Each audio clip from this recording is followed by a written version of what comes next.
downstream O2 sensor is located right here, and there's also one on the back located right there.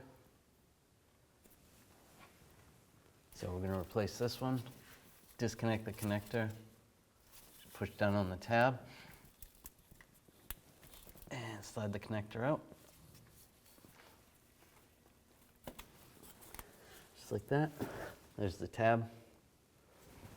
Now I'm going to use an O2 sensor socket. This is a 7/8, and it's got a slot in it for the wire.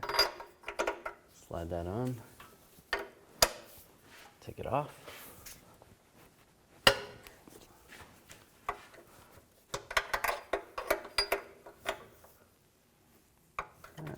Slide that out.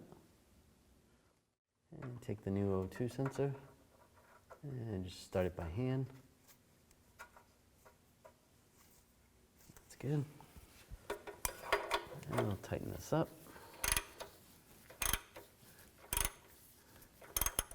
And I'm going to torque this to 35 foot-pounds.